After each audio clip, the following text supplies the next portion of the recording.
ఎట్టకేలకు కాళేశ్వరం ప్రాజెక్టులో జరిగినటువంటి అవకతవకల మీద కేంద్ర ప్రభుత్వం ఒక కమిటీని అయితే ఏర్పాటు చేసింది. ఈ కమిటీ ఇచ్చేటువంటి రిపోర్టు కూడా ఎన్నికల నాటికి రాబోతోంది. ఈ నేపథ్యంలోనే సర్వత్రా ఒక వార్త అయితే చర్చనీయాంశంగా మారింది. నిజంగా కాళేశ్వరం ప్రాజెక్టులో అవకతవకలు గనక జరిగితే కల్వకుంట్ల కుటుంబం ఇక చెంచలగూడ జైలుకేనా అంటే అవుననే సమాధానం ఇస్తున్నారు కొంతమంది రాజకీయ విశ్లేషకులు. ఇక ఈ నేపథ్యంలో ఈ అంశానికి సంబంధించి మనతో మాట్లాడేందుకు ప్రముఖ సీనియర్ జర్నలిస్ట్, ప్రముఖ రాజకీయ విశ్లేషకులు సిఎస్ రావు గారు మనతో ఉన్నారు. ఆయనతో మాట్లాడదాం. Sir hi sir. Hello Krishna. Sir, Kaleshwaram ప్రాజెక్టులో జరిగినటువంటి అవకతవకల మీద కేంద్ర ప్రభుత్వం ఒక కమిటీని అయితే ఏర్పాటు చేసింది. ఆ కమిటీ అతి త్వరలోనే ఒక రిపోర్ట్ను కూడా ఇచ్చే అవకాశం ఉన్నట్లు కూడా కొన్ని వార్తలు వస్తూ ఉన్నాయి. ఏంటి సార్, ఆ నిజంగా కాళేశ్వరంలో గనక అవకతవకలు జరిగితే కల్వకుంట్ల కుటుంబం పరిస్థితి ఏంటి అంటే ఏం చెప్తారు? ఇప్పుడు అవకతవకలు జరిగితే కాదు, దాంట్లో అవకతవకలు జరిగినాయి, ఏ మోతాదులో జరిగినాయి అనే దాని మీద మాత్రం సందేహాలు ఉన్నాయి. అవకతవకలు జరిగినాయి అని చెప్పి తెలంగాణ సమాజం 100కి 100% నమ్ముతుంది. ఈవెన్ బీఆర్ఎస్ పార్టీలో ఉండేటువంటి వాళ్ళు కూడా ఇదే మాట్లాడుకుంటున్నారు. ఓకే, కాబట్టి ఏ మోతాదులో జరిగింది అనే దాని మీద చర్చ జరుగుతుంది.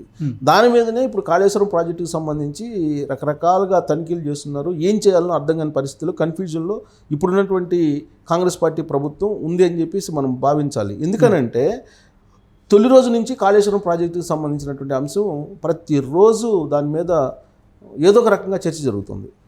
కానీ దాని మీద జ్యుడిషియల్ ఎంక్వైరీ చేస్తారని ఒకసారి, జ్యుడిషియల్ ఎంక్వైరీ చేస్తే అది ఎన్ని రోజులు పడుతుందని ఇంకోసారి, అసలు అది కూడా కాదు సిబిఐ ఎంక్వైరీకి చేస్తే ఎలా ఉంటుందని ఇంకోసారి, ఇలా రకరకాలుగా వినిపిస్తున్నాయి. అసలు దాంట్లో అసలు ఈడీకి సంబంధించి మనీ లాండరింగ్ కూడా జరిగింది. 12,000 కోట్ల రూపాయలు జిఎస్టీ కట్టలేదు ఆ ప్రాజెక్ట్ నిర్మించినటువంటి మెగా సంస్థ, ఒక యాంగిల్, ఇలా రకరకాలుగా వినిపిస్తున్నాయి. అయితే అసలు అక్కడ ఏం జరిగింది అనేది ఇప్పటివరకు తెలంగాణ సమాజానికి పూర్తి స్థాయిలో క్లారిటీ రావట్లా. మొత్తానికి ఏదో జరిగింది అని మాత్రం నమ్ముతున్నారు. ఎందుకంటే ఫోటోలన్నీ బద్దలుగా డ్యాము పగిలిపోయినటువంటి ఆ ఫోటోలు కొన్ని బయటకు వచ్చాయి కదా, కాబట్టి ఖచ్చితంగా జరిగింది అని చెప్పి. సో ఎన్నికల ముందే ఈ మేడిగడ్డ కుంగిపోయింది. ఆ తర్వాత దానికి సంబంధించిన పిల్లర్స్, దాని పియర్స్ ఏదైతే ఉన్నాయో అవన్నీ కూడా సరిచేసేటువంటి అవకాశం ఉందని చెప్పి చెప్పుకుంటూ వచ్చారు. ఆ తర్వాత ఏం చెప్పారు, అసలు ఇది పనికిరాదు, ఈ ప్రాజెక్టే పనికిరాదు, ఇది కేవలం సెల్ఫీలు తీసుకోవడానికి పనికి వస్తుందని చెప్పి కొంతమంది తెలంగాణ వాదులే కామెంట్ చేయడం జరిగింది. సో ఇప్పుడు అసలు ఆ ప్రాజెక్టు అసలు రిపేర్ చేయొచ్చా, మళ్ళీ అది వర్కౌట్ అయ్యేటువంటి అవకాశం ఉందా అని అంటే, నా కొలీగ్ నిన్న మన ఆఫీస్కి కూడా రావడం జరిగింది. అతను తోటి ప్రస్తావిస్తే అసలు ఏంటి ఆ కాళేశ్వరం ప్రాజెక్ట్ పరిస్థితి ఏంటి, అసలు మళ్ళీ పనికి వస్తుందా లేదంటే, లేదన్నా ఖచ్చితంగా పనికి వస్తుంది, కాకపోతే వీళ్ళు కొంచెం ఎక్కువ చేసి చూపిస్తున్నారు రాజకీయంగా, పనికి వస్తుంది, కాకపోతే మేడిగడ్డ వరకు పోయింది కానీ మిగతా కాళేశ్వరం ప్రాజెక్టు ఏం కాలేదు. కాళేశ్వరం ప్రాజెక్టులో ఒక భాగం మేడిగడ్డ.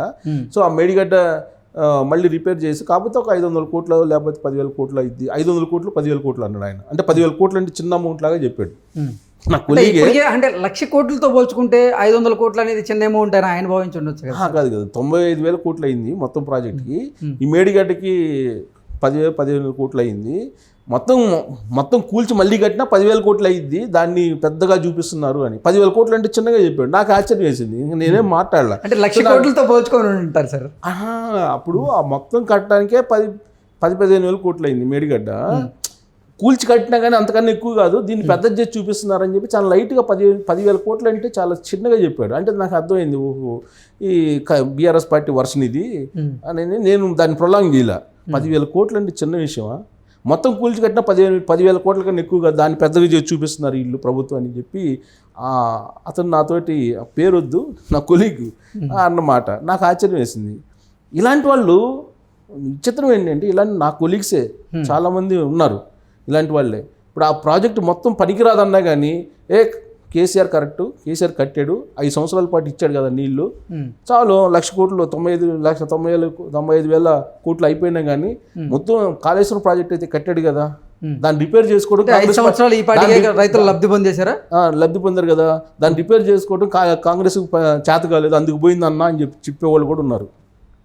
అంటే అంత వీరాభిమానులు ఉన్నారు. వాళ్ళకి మనం ఏం చెప్పలేము. కానీ తెలంగాణ సమాజానికి జరిగినటువంటి అన్యాయం ఏదన్నా ఉందంటే అది ఒక్కటి చాలు. కాళేశ్వరం ఒకటి చాలు. అసలు కాళేశ్వరం మీద ఎన్నికలకు వెళ్ళిపోయారు కదా సార్ కేసీఆర్. అదే చెప్పేది, కాళేశ్వరమే నాకు ప్రధానమైనటువంటి ఒక అస్త్రం అన్నట్లుగా ఆయన. ఇప్పుడు కేసీఆర్ ఏదన్నా చేశాడంటే 3 అంశాలు చెప్తుంటారు. ఒకటి ఏంటంటే 24 గంటలు కరెంట్ ఇచ్చాడు, తర్వాత వాటర్ ఇచ్చాడు ఇబ్బందులు లేకుండా, తర్వాత కాళేశ్వరం ప్రాజెక్ట్ కట్టాడు, ఇంతకన్నా ఏం కావాలి అని చెప్పి చెబుతుంటారు. నీళ్లు నిధులు నియామకాలు అనేటువంటి కాన్సెప్ట్ తోటి తెలంగాణ ఆకాంక్ష అని చెప్పి తెలంగాణ ఉద్యమం తీసుకొచ్చారు. తెలంగాణ వచ్చిందండి. కేసీఆర్ ఏం చేశారు?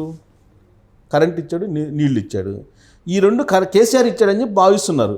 వాళ్ళకి ఇచ్చే క్లారిటీ ఏంటంటే అన్ని రాష్ట్రాల్లో కరెంట్ ఉంది, సెంట్రల్ గ్రిడ్కి అనుసంధానం చేశారు, ఇంతకు ముందు లాగా కాకుండా ఏ రాష్ట్రం కొనుక్కుంటే ఆ రాష్ట్రానికి కరెంట్ ఇస్తారు. కేంద్ర ప్రభుత్వం ఆ విధంగా సెటరేట్ చేసింది 2014 తర్వాత.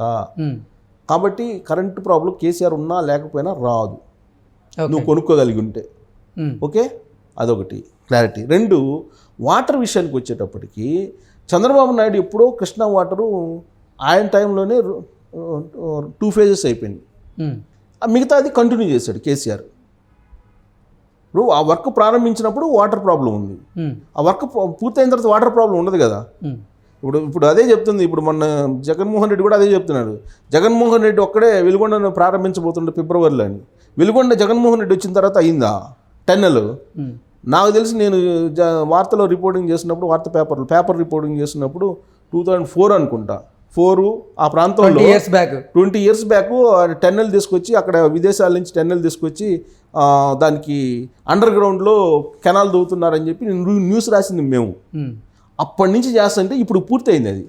జగన్మోహన్ రెడ్డి మొత్తం కట్టేశాడు వెలుగొండని చెప్పి ఇప్పుడు ప్రచారం చేస్తున్నారు. మొత్తం అతనే వచ్చి పూర్తయింది, అతను లేకపోతే పూర్తి కాదని.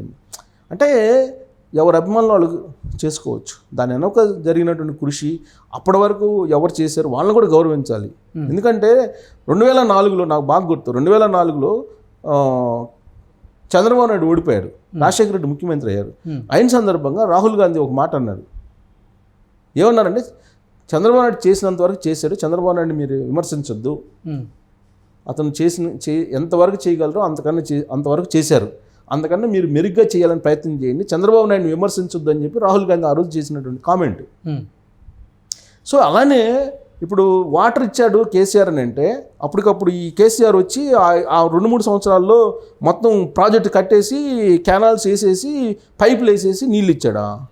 చంద్రబాబు నాయుడు 2020 విజన్ చేసి, ఆ 2020 విజన్ ఎప్పుడో 99లో క్రియేట్ చేశారు. అది అప్పటి నుంచి చేసుకుంటూ వస్తుంటే ఒక్కొక్కటి పూర్తవుతూ వస్తుంది. దాని ఫలితం ఇప్పుడు నీళ్ళు వచ్చినాయి. అది 2 ఈయన వచ్చిన తర్వాత చేసింది ఏదన్నా ఉందంటే ఒకటి కాళేశ్వరం ప్రాజెక్ట్. దాని పరిస్థితి ఏందో ఇప్పుడు అర్థమవుతుంది. దీని మీద ఇప్పుడు ఎంక్వైరీ చేయాలంటే ఫైళ్ళు కావాలి. ఫైల్ కావాలంటే ప్రభుత్వం మారంగానే ఫైళ్ళు రాత్రి మాయమైపోయినాయి, కాలిపోయినాయి కొన్ని. దానికి సంబంధించినటువంటి అధికారులు ముందుకు వచ్చి చెప్పాల్సినటువంటి అధికారులు, ఒక ఆయనేమో రజత్ కుమార్ రిటైర్ అయిపోయారు, నాకు సంబంధం లేదని ఆయన రిటైర్ అయిపోయారు కాబట్టి వెళ్ళిపోయారు ఆయన. దానికి చెప్పాల్సినటువంటి స్మితా సబర్వాల్ ఏమో అసలు మీటింగ్లకు హాజరు కాకుండా తొలి రోజుల్లో అసలు ఈ ప్రభుత్వానికి నాకు సంబంధం లేదన్నట్టుగా వ్యవహరించారని చెప్పి ఆమె మీద విమర్శలు వచ్చినాయి. ఆకునూరు మురళి విమర్శించారు కదా. ఆ తర్వాత ఆమెనేదో పోస్టులో పంపించారు. ఇప్పుడు అక్కడ ఆ పోస్ట్ అయితే నాకు వద్దని చెప్పి ఆ మిషన్ భగీరథ, మిషన్ కాకతీయ నుంచి తొలగిపోయారు. ఆమె ఇప్పుడు ప్రణాళిక సంఘం కార్యదర్శిగా ఉన్నారు ఇప్పుడు ఆమె. సో ఇలాంటి పరిస్థితుల్లో అధికారులు చెప్పక, అక్కడ రిటర్న్గా ఫైళ్ళు లేక ఎంక్వైరీ ఎలా నడిచే పరిస్థితి లేదు. దీంతో విజిలెన్స్ కమిటీ చేశారు. విజిలెన్స్ కమిటీ చేసి విజిలెన్స్ వాళ్ళు తనిఖీలు చేశారు. అడిగిపోయి విజిలెన్స్ వాళ్ళు తనిఖీలు చేస్తే వాళ్ళకి ఏం అర్థం అవుతుంది? ప్రైమరీగా అర్థమవుతుంది, మొత్తం 32,000 కోట్ల అవినీతి జరిగిందని చెప్పి వాళ్ళు తేల్చేశారు ప్రైమరీగా. ఇది కాదు, వీళ్ళలో ఇంజనీరింగ్ ఎవరున్నారు, మొత్తం విజిలెన్స్ వాళ్ళకి ఇంజనీరింగ్కి సంబంధించినటువంటి టెక్నాలజీ ఇవన్నీ ఏం తెలుస్తుంది, ఇది కాదు, ఇది పకడ్బందీ చేయాలని చెప్పేసి ఇప్పుడు సెంట్రల్ డ్యామ్ సేఫ్టీ అధికారుల్లో ఉన్నటువంటి ఒక ఆయన్ని నిపుణుడిని, ఆయన అధ్యక్షతన 8 మందితో కూడినటువంటి ఇంజనీరింగ్ బృందాన్ని ఒకదాన్ని ఏర్పాటు చేసి ఆ కమిటీకి కొన్ని అధికారాలు ఇచ్చి ఎంక్వైరీకి వేసింది. ఎంక్వైరీ చేసిన తర్వాత ఎంక్వైరీ చేస్తున్నారు. ఇప్పుడు ఎంక్వైరీ చేసిన తర్వాత ఏమవుతుంది? ఇప్పుడు ఆ కమిటీ ఇచ్చినటువంటి రిపోర్ట్ని బేస్ చేసుకొని చర్యలు తీసుకోవాలి. జ్యుడిషియరీ కమిషన్ వేసినా, సిబిఐ వేసినా, ఏదైనా కానీ ఈ కమిటీ ఇచ్చిన దాన్ని బేస్ చేసుకొని విచారణ కొనసాగుతుంది. అప్పుడేమవుతుంది? దాంట్లో ఖచ్చితంగా అవినీతి జరిగింది, డౌటే లేదు దాంట్లో. దాని ఎంత అనేది తేల్చాలి. అది తెలిసినప్పుడు ఎవరు బాధ్యులు? ముందు అధికారులు బాధ్యులు అవుతారు. ఆ తర్వాత కల్వకుంట్ల ఫ్యామిలీ ఒకవేళ కిట్ ప్రోకో కింద జగన్మోహన్ రెడ్డి లాగా దొరికితే అప్పుడు బయటకు వాళ్ళు చెంచల్ కూడా జైలుకి వెళ్ళేటువంటి అవకాశం ఉంది, చెంచల్ కూడా జైలుకి పంపిస్తానని కూడా హామీ ఇచ్చారు రేవంత్ రెడ్డి ఎన్నికల సందర్భంగా. సో కాబట్టి ఇదంతా ఎప్పుడు జరుగుతుంది, కమిటీ రిపోర్ట్ మాత్రం ఖచ్చితంగా లోక్సభ ఎన్నికల నాటికి వచ్చేస్తుంది, అంటే 1-2 నెలల్లో వచ్చే అవకాశం ఉంది. దాన్ని బేస్ చేసుకునే లోక్సభ ఎన్నికలకు వెళ్ళేటువంటి అవకాశం ఉంది. ప్రచారం కూడా దాన్ని ఆ కమిటీ ఇచ్చిన రిపోర్ట్ని బేస్ చేసుకునే చర్చలోకి పెడతారు, రాజకీయ చర్చలు. బీజేపీ పెద్దలు నిజంగా ఇక్కడ బీఆర్ఎస్కి అలాగే కేసీఆర్కి చెక్ పెట్టేందుకే ఇప్పుడు ఈ కమిటీని ఏర్పాటు చేశారా? ఈ కమిటీ కూడా కరెక్ట్గా ఎన్నికల ముందే రిపోర్ట్ ఇవ్వడానికి ప్లాన్ చేస్తుందని, దానికి ముందే అసలు అంటే కరెక్ట్గా ఎన్నికల ముందే ఎందుకు బీజేపీ ఇటువంటి వచ్చినటువంటి అవకాశాన్ని ఏ రాజకీయ పార్టీ వదులుకోదు. కేసీఆర్ చెప్పారు కదా, రాజకీయాలు చేస్తాము, మాదేమి మఠం కాదు కదా అని చెప్పారు కదా. ఏ రాజకీయ పార్టీ అయినా మఠం కాదు, ప్రత్యర్థి దొరికినప్పుడు ఖచ్చితంగా ఇలాంటివి ఉంటాయి. సో ఎన్నికల కమిటీ చేశారు, కమిటీ ఖచ్చితంగా ఎన్నికల నాటికి రిపోర్ట్ ఇస్తారు. ప్రైమరీ రిపోర్ట్ ఇచ్చినా కానీ దాని మీద చర్చ పెట్టి ఎన్నికలకు వెళ్తారు. లాస్ట్ టైం మేడిగడ్డ ఒక ఫోటోనే మార్చేసింది అధికారాన్ని, ఈసారి కమిటీ రిపోర్ట్ వస్తే మొత్తం బయటపడేటువంటి అవకాశం ఉంది కదా. దాని ద్వారా బీజేపీ లబ్ధి పొందాలని, దాని ద్వారా బీజేపీ లబ్ధి పొందిందా కాంగ్రెస్ లబ్ధి పొందిందా అనేది ప్రజలు నిర్ణయిస్తారు కదా. ముందైతే అది రిపోర్ట్ వస్తుంది కదా, ముందు బీఆర్ఎస్ పార్టీ చేసినటువంటి నిర్వాహకం ఏందనేది ప్రజల ముందుకు వస్తుంది కదా, అప్పుడు కాంగ్రెస్ పార్టీ లేదా బీజేపీ అనేది ప్రజలు నిర్ణయించుకుంటారు. ఓకే. సో కాకపోతే వీళ్ళు మాత్రం ఇరుక్కోవటం ఖాయం, ఇరుక్కోవటం కాదు, వీళ్ళు చేసినటువంటిది బయటపడటం ఖాయం. ఓకే. కర్మ అంతా వాళ్ళే అంటారు. అది కర్తకర్మ క్రియ అంతా వాళ్ళే కదా. తన రక్తం తన మెదడు నుంచి నేను మొత్తం చేశానని చెప్పాడు కదా కేసీఆర్. ఓకే.